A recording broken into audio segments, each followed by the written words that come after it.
This is Actualize Freedom, straight talk on growing clicks and conversions on Amazon FBA from people doing it every day. Now here's your host, digital marketing acrobat, Danny Kenji Carlson.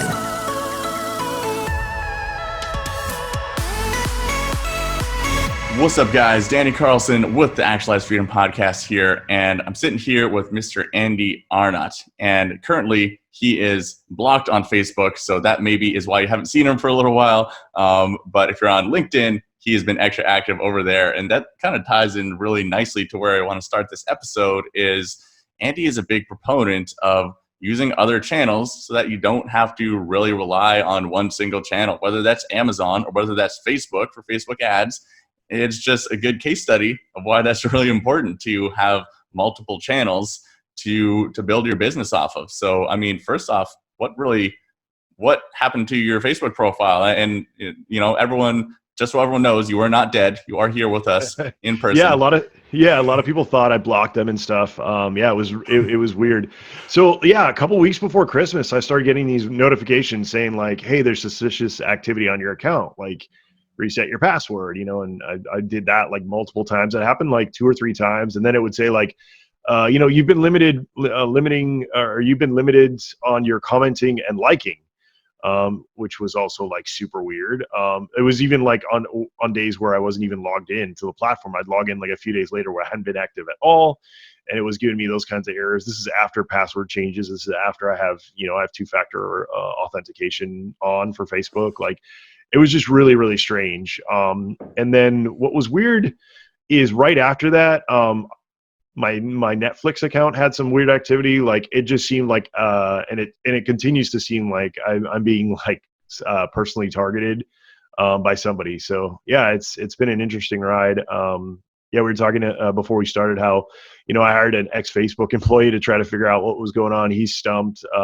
We got zero communication from Facebook. So yeah, it's been hugely frustrating. I had a pretty massive audience on Facebook between my personal profile and my groups and stuff. So it's been frustrating. Yeah, well, I know personally, like my personal Facebook profile is quite a valuable asset to my business. And if I lost that, quite honestly, it would put a chunk in our revenue and what I'm doing currently. So it's a good kind of stark reminder that relying on one platform can be risky. But what now? You've been moving into LinkedIn a lot more, right? Yeah, I mean, it's so at first it was super frustrating. I mean, like you said, hugely affected my business. And personally, I mean, we're also used to like picking up our phone every day and spending an hour or more on Facebook. Couple of things that I noticed, what happened though, at first I got angry, frustrated, went through all the steps. And then finally I just, what are the stages of grief, or finally I got to the point where I just accepted it. And I was like, you know what, like I'm spending so much energy trying to like get this, Facebook account back on, like, forget it. Like, I'm just going to move on to the next thing. And, that's when I started, putting my energy into, like you said, LinkedIn and TikTok and, some of these other like channels that, I, just kind of had a presence, but, didn't put a lot of time into. I've been really concentrating on that, and use my experience, use my bad luck to make sure that you don't fall into that same trap. And so this is really interesting. What are you figuring out when you're messing around on these newer platforms? Like, I mean, Pinterest is one that's starting to become more popular with Amazon sellers, and TikTok is, it's the next generation. All the kids just love TikTok. And my acro partner was showing this to me. She's a 32-year-old woman, and she was showing me how amazing TikTok is. And I'll be honest, to me, it seems really, really dumb, but I can see how people get addicted to it. It's just like the stuff that you can't stop watching, right? Yeah, no, absolutely. And it's exactly like the first like 3 or 4 times I installed the app, set up an account. The first like 3 or 4 times I logged in, I just did not get it. But it was just, I had kind of the same experience with Instagram when that first came out. And then I ended up putting some more time into it, and I still don't know how it fits in terms of, being an Amazon seller or a software provider or, consultant, things like that I do. But the platform is extremely sticky. Like you said, there's just like, it's almost like driving, your car past an accident. Most people, everyone's like, don't look. But it's just human nature to like at least catch a glance of it. And I love that. TikTok is like driving a car past an accident. You can't yeah, stop no, looking at it. yeah, it absolutely is. And not only that, but then I also I told my wife, I was like, man, I just hope that TikTok's gone by the time my daughter is old enough to know what it is. And then and she was like, oh, don't worry, there'll be something worse by then. And I was like, oh God, yeah. So, but I definitely think that, don't spend a ton of time there, but I think that you need to get familiar with all these platforms because, even if you set it up early on and a lot of times, like people like on Instagram and even Facebook, like a lot of the people who had early accounts, like didn't really even touch their accounts, but because they were so early on, they like just, organically grew this audience. I don't think that's necessarily going to happen to you right now on TikTok. The train's kind of already left the station for that platform. But to me, it's always worth at least spending a little bit of time dipping your toes in. It's setting up an account only takes a few minutes. Maybe put like 3 or 4 clips of, whatever on there, something pertinent to the audience you want to reach, and just, let it ride. Yeah, it's a really good point about getting on early because Instagram's kind of in a phase right now where it's reached a lot of maturity. Like the attention on Instagram has never been higher. It's just a massive, massive place for attention and great for advertising, great for building a business. But at the same time, building a following on Instagram is now way more difficult than it used to be several years ago. Like I was actually just looking this morning, one of my friends here, she's like a Instagram influencer, quote unquote. She has been really aggressively growing her account. Her and her boyfriend are professional photographers, and they have been traveling to all these resorts in Bali and doing all of this stuff and like making the most amazing photos. And she only has 13,000 followers after posting hundreds of like amazing quality photos in Bali of like really impressive stuff. They're both very beautiful people. And she's still only been able to go to 13,000 with effort like that, right? Yeah. Whereas Yeah, I mean, people who got in years ago, that was easy. Yeah, if she moved over to TikTok right now, I guarantee you that audience would grow hugely quickly. I mean, there's stories of of people getting on there and getting massive following in a short amount of time. Like I'm sure Anthony Lee. He was I saw a post or something. I think it might have been actually on TikTok, where he's saying that like he grew to like 7,000 followers on TikTok in like less than a month. So. And that's like a business, he's posting all Amazon related stuff. So, yeah, it's interesting because doesn't seem like that would be the audience there, but the audience is growing so massively. Like, I think I heard a stat yesterday that was like TikTok's up to like 750 million people. So, I mean, that's right behind Facebook. And that growth has just happened like, over the last like 6 months, just like exploded. So yeah, it's a super interesting platform. Excellent. And when it comes to TikTok, what do you think? Like I've heard from a lot of people that TikTok is really just dominated by really young people. So probably not the people who are going to be buying your products, right? But like, what do you think about that? Do you think that is still a valuable tool for people who sell physical products on Amazon? Yeah, I do. But I go back to I've talked about this before. Is the type of product the type of product you have is really going to depend on how successful it's going to be on the platform, right? So if you sell office supplies, like that's not going to resonate with people on Instagram or TikTok or things like that. That's like a Google search ad, right? But if you sell like, mirrored sunglasses that you can put on a beautiful woman in a bikini, like that's going to translate really well on Instagram or TikTok, right? So that's kind of part of knowing where to find the people who are going to resonate with your product. That being said, just from my last few weeks, like I said, just spending more time on TikTok, there's way more.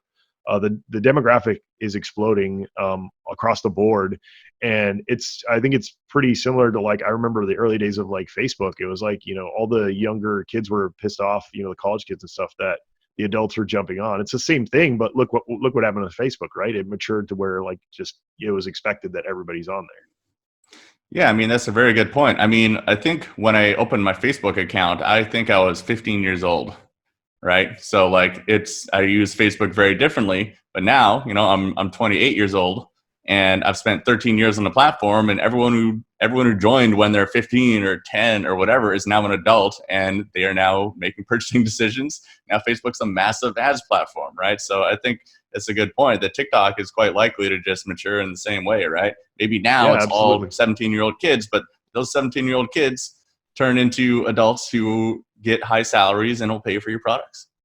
Yeah, absolutely. Yeah, that's why to me it's at least worth, a little bit of time.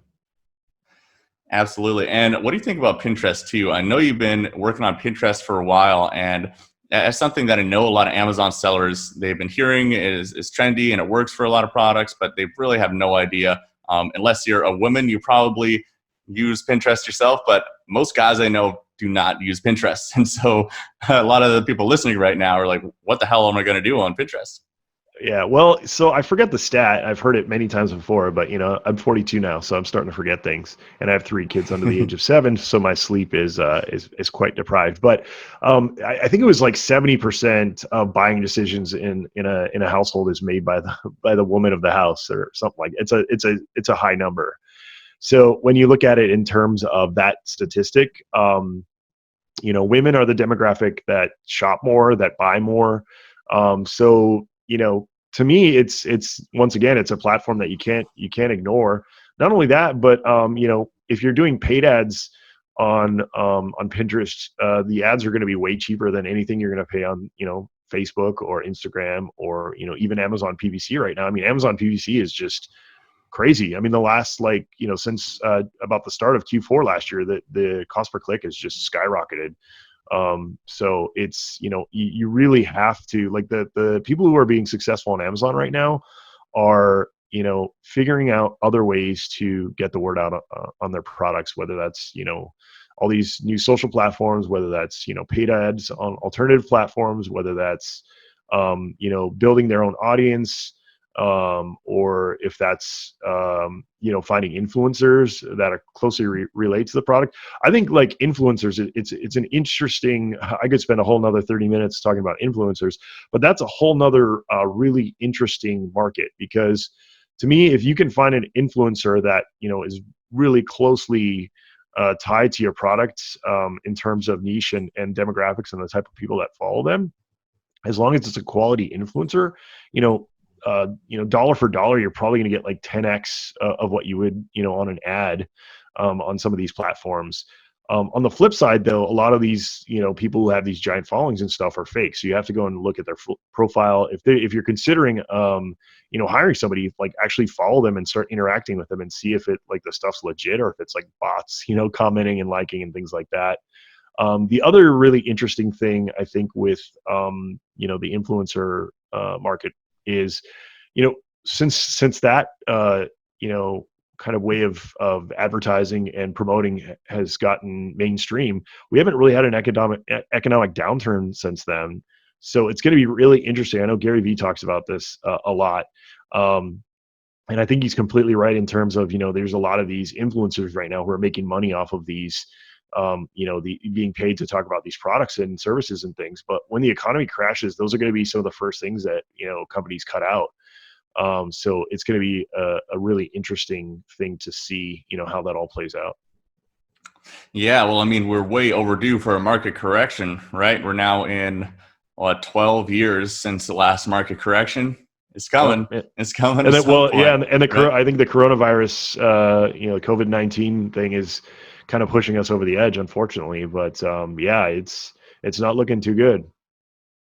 Yeah.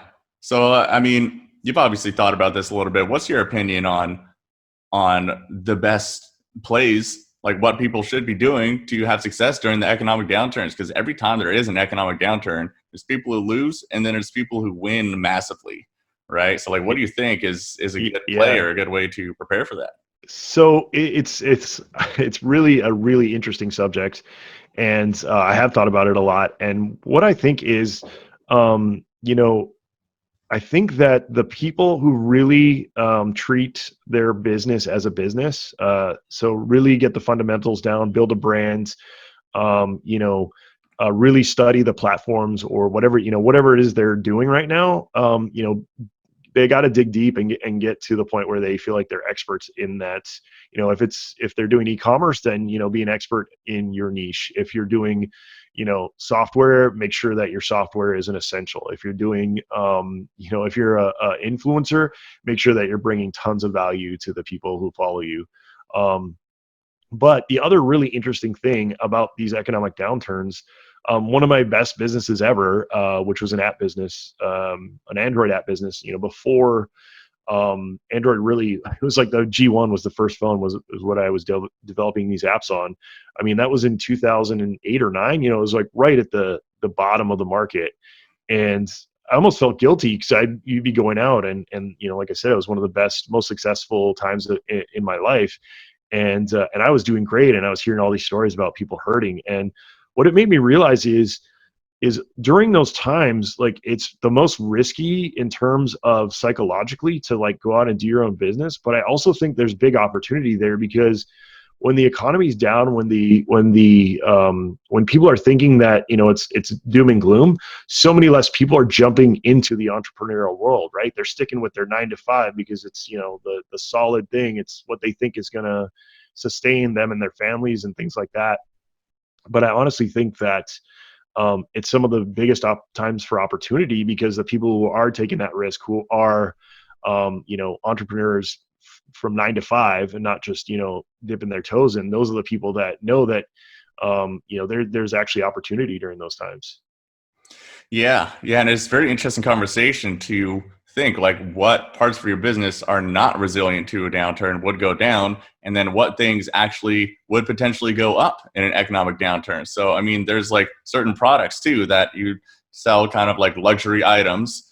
Those are probably, the sales are going to probably drop massively during an economic downturn, but there's certain types of products that probably are even going to increase, if anything, right? And same in business. There are businesses that people they don't need that thing anymore. But a lot of B2B businesses, for example, in an economic downturn, other businesses are not doing well, then they need to focus all of their spend on the really core things that they actually need. And a service-based business could really thrive during that period, right?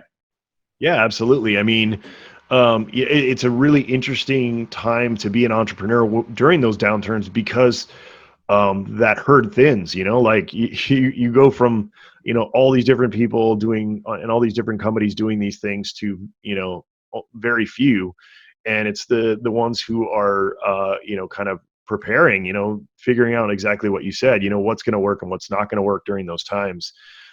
So, things on Amazon that people can live without, like you said, luxury items, things that, they on their day to day, they don't need, they probably won't buy. But if it's something that is either going to save them money or, help them in some way during those hard times, then, that's going to probably be a good product.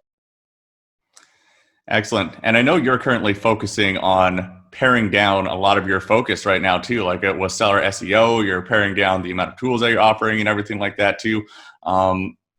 What specifically are you guys focusing more on? And it's like, I know it's kind of the common entrepreneurial problem to just take on this new project and this new project and do everything there. But I mean, obviously at a certain point, you just got to decide like the direction. I'm really going to focus on this and really going to go after this. What is that for you right now?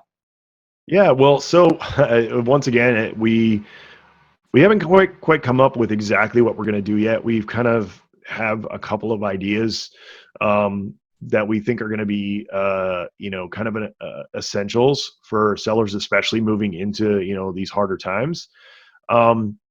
But yeah, I think it's a constant struggle for anybody who's an entrepreneur. We all lose focus. And to me, I started my entrepreneurial career super, super early on. And I know that to me, that's been one of my main weaknesses, is not staying focused. And the other thing was, personal development. It took me, into my late 30s and early 40s to start realizing that, I really needed to focus on myself, my habits, my mind frame, my mindset, systems, all these things that I wish I would have learned in my 20s, because they make such a big difference. On Amazon, I always tell people that, your listing, like your product listing is the foundation of a successful business on Amazon, right? It's like if you have a crappy Amazon listing, it doesn't matter what you do, that product's not going to do well. Your PPC is not going to work. Your conversion's going to suck. It's just not going to work. Same thing with business. No matter what business you're doing, if you don't learn about, finances, processes, mindset, all that stuff early on, then you're going to be building on a crappy foundation. And that's what I did. So once again, learn from my mistakes and, move forward and concentrate on the stuff that's going to help you through your whole life, not just what you're doing right now. Yeah, I really want to echo you on that too, because I struggled with the exact same things. In my first 2 years of business, the biggest mistakes and the biggest problems that I had was just all from my lack of really basic foundational business knowledge, to be honest. Just like you said, things like finances, I had no idea how to effectively track and manage my finances. So I'd get into situations where it's like, oh, things are going good. Like my bank account's got money and everything's awesome. And then like 2 weeks later, realize that it's like the cash flow is all screwed. It's like, oh, wait, how did this happen? I thought everything was good. But I just did not have any financial knowledge and like cash flow statements and profit and losses. Like I had no idea what that stuff even meant, right? I didn't get an MBA, didn't go to university. I just learned from, online marketing gurus and online courses. And that's great and everything like that. But most of those guys are not going to teach the business fundamentals. And I just want to get your opinion on kind of the state of online education right now. I think that's one of the biggest holes is that like I got the impression that being successful in online business was all about just identifying the newest marketing fad or tactic as soon as possible and just jumping into that. And then the next one and then next one. And it's just all these shiny tricks, and business fundamentals is like, oh, that's the old way of business. Like that, I don't need to do that. Screw that. And I think that a lot of people are getting the wrong impression right now. Like, what do you think about the current state of online education? No, you're absolutely spot on. And I think that if you don't, like I said, if you don't concentrate on those things, it's going to be a much harder ride for you. If you haven't read, a book like Rich Dad, Poor Dad or The Richest Man in Babylon, like drop everything and go do that right now. Honestly, it's going to be some of the most valuable lessons you'll ever learn. After that, maybe go read Profit First by Mike Michalowicz. He also has a book on software or on processes called Clockwork. That's another huge one. We actually just had him on our podcast, and it was so epic because we're all huge fans of the guy. He's unbelievable. I mean, before reading both of those books, I mean, the accounting has always been super hard for me. I'm just not a numbers guy for finance. If it's like on a spreadsheet, like data, like for tools and for Amazon, like no problem, I get it. But for some reason, the finance thing just is over my head. So that book really helped me kind of put some more of that into perspective. And then with Clockwork, yeah, kind of the same thing is just, he talks about the QBR, which is kind of like the most important thing in your business and concentrating on that. To me, everything else is secondary if you don't get some of these basics down. Yeah, absolutely. Both of those resources you mentioned are really, really great. I'm a huge fan of Mike Michalowicz's book, and it definitely helped me make my business more resilient. I'm just looking up right now. I would really recommend everyone read this book. It's super concise. It's super simple. I think it costs $5 on Kindle, and it's called Accounting Made Simple. And you can literally read this entire book in probably about half an hour, but it's going to give you a really basic understanding of all the different financial statements in your business. Like, what is a profit and loss? What information do you gain from the profit and loss? What should be on the profit and loss? Just like all of the financial statements. Because if you don't understand just, the basic fundamental accounting statements for your business, how can you expect to make effective financial decisions for your business? Like, can I afford to hire a new team member here? Can I afford to do this new marketing strategy? Like, is my business health actually profitable, right? You don't need to be an amazing accountant to have a basic understanding of your business. But like, that was my number one biggest mistake in my first 2 years, was just not having any base understanding of the financials of my business, to be honest. I'd look at my bank accounts and I make a decision based on whatever balance is currently in my bank account. And that was about it. Yeah, yeah, it's easy to do. I mean, it really, really is.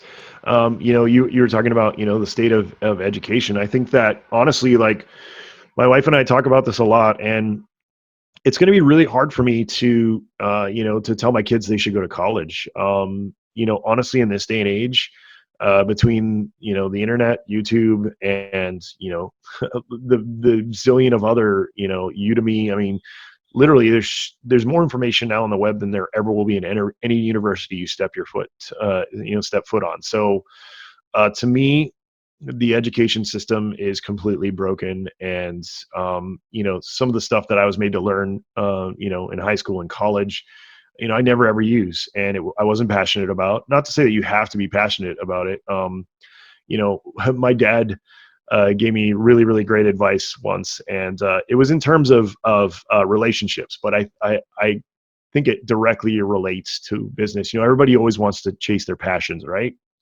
And I absolutely think that that's awesome. Like, chase your passions, but you're going to have to choose your shit sandwich. And I apologize for cussing. You're going to have to put the explicit logo on this episode, but it doesn't resonate as well if you don't.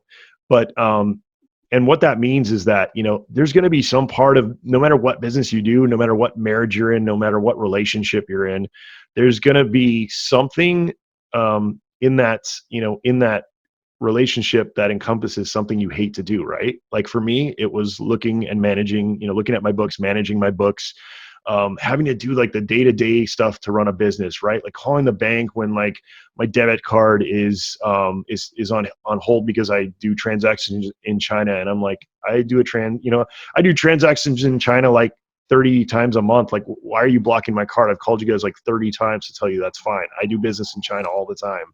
It's just like all these frustrations, but that just comes with, that's just part of running a business. And you're just going to have to realize, like, chase your passions, but be prepared to eat that shit sandwich, and try to embrace it as much as possible. Just know that it's part of the journey, and try to, if there's something that you're having a really hard time with, try to educate yourself and get a little bit better on it so that you don't feel like it's such a burden.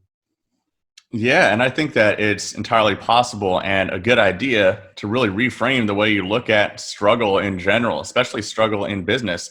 I used to look at it as a negative thing and just something that, I would do it, but my relationship to the struggle is very different today.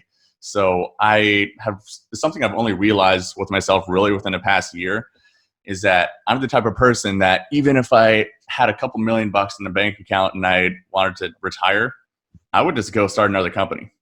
So like I actually did it about 6 months ago or so. My business was doing quite well, and my operations manager just really had everything figured out, and I wasn't really needed that much. I was working about 2 hours per day. And at the time, it was just like pretty new in Bali and just doing a bunch of like fun trips with my girlfriend and hanging out. And I realized pretty quickly that drove me freaking crazy. And that like dream or whatever, it's like, oh yeah, retire and do whatever you want and not work. That actually is terrible to me. I would much prefer to be in the struggle, like going through all the crazy stuff. So that's just a way I've reframed the struggle to me. Like every time I hit like a big massive roadblock or something, I look at it as a good thing. It's like, this is my nature. Like, this is what I need to be doing. So like maybe right now I feel a little bit uncomfortable or a little bit, down on things, but like I need this to be okay with myself. Yeah, one of the biggest things, and everybody does it. I do it, and I'm sure you're the same way. And the whole Facebook thing is the perfect example. In the past, that would have just crippled me. I would have just been like so fixated and so frustrated on that problem that I wouldn't have moved on to what needed to get done. Right, like continue to run my business, continue to focus on what's important. And I think that so many people get into that, right? They have some big event, or, like with Seller SEO, we had a huge setback last year when we were using Stripe, and we had one customer issue like 4 or 5 chargebacks in one swoop that pushed us over the 1%. I think it's like a 1% threshold for chargebacks before Stripe like suspends your account. So we in essence had to start over because I mean, we, of course, emailed people and had people re-sign up and things like that. But, you lose a lot of people in that transition just because of the friction, right? So that was, another huge hurdle for us. But, I learned a lot. I learned so much. I mean, I failed so much throughout my entrepreneurial career, failed tons. But every single time I learned something new, every time I grow as a person, as a business owner, as an entrepreneur. And and I'm the same way now. I mean, don't get me wrong. There's hardships and there's hard times, but what you have to realize is it's just part of the journey. And I agree with you. My wife always laughs. She's like, she says the same thing. Like, you're never going to retire. And I wouldn't. I might be doing things like a little bit differently. Like, I would be super into like the VC world. So if I can ever get to that level of funds, that's probably going to be, what I'm going to be into, because I just love, helping people create new things. That's like one of my favorite parts of being an entrepreneur. And just helping people get out of their 9 to 5. Those two things to me are just freaking amazing. So yeah, I think you have to embrace it, lean into the failure. I love it. Love that ethos. And for people who are following you here, like, what is coming down the pipeline for Andy and for Seller SEO in 2020? What's next? Yeah, honestly, it's up in the air right now. I've got a business coach and things like that. We're just working through some stuff right now. And I'm not sure, honestly. This is definitely going to be a year of transition. We're definitely going to be focusing down. I also have a new platform that I launched, once again, the shiny object, right? Called Rebate Jet, which actually has been like almost it's so weird how being an entrepreneur works, right? It's just like on Amazon when you source a product that you think will never work and it just like takes off, right? So that's kind of where we're at with Rebate Jet right now. So I'm really torn in terms of, once again, if I want to stay focused, what do I do? So there's going to be a lot of gut checks and a lot of whiteboarding and mind maps and soul searching and kind of really maybe some meditation if I can get away from my kids for long enough. I'm honestly don't know, and that's I'm okay with saying that. In the past, I'd probably be pretty frustrated with that, but right now I'm like, I'm going to take my time and figure out what's going to work for me. Yeah, just embracing the unknown. I think that's kind of any entrepreneur who's in any kind of industry that's not just like a super proven industry, certainly anything in online marketing or online businesses in general, they'd be lying to themselves if they knew exactly what the next 6 months or the next 12 months look like for the business, right? So it's good that you're really honest with that. And if people want to reach out to you or learn more about what you do online, what's the best place for them to do so? Yeah, just LinkedIn, like I said, is what I'm really into right now. Just search my name, Andy Arnott, Arnott. You can find me there and just send me a connection. I'm usually pretty open to connecting on LinkedIn. And then I also have an FBA group on LinkedIn. Once again, just search Amazon FBA or Advanced Amazon FBA for advanced sellers, I think is the full name.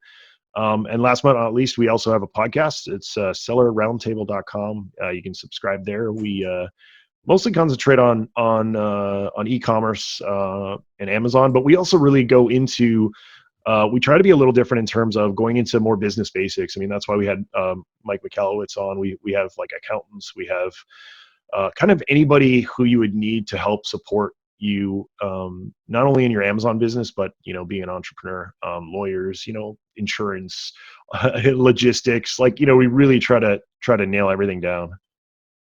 Awesome. I love that you're doing that too, just to balance out the majority of people who are just putting out all the shiny marketing tactics and everything like that. We got enough people that are doing that, and nothing wrong with that, but definitely need to balance it out with the business fundamentals and important stuff. So I got to thank you for putting that out there. Yeah. One other thing, Danny, is I was looking through, we did kind of a year in review episode for last year. And I was like, oh man, Danny you were guest number 1, dude. You were the first guest ever on our podcast. So. I was the first one. Oh yeah. You were episode That's 1. epic. Episode 0 was like my pilot, right? Where I think it was just me like chattering away.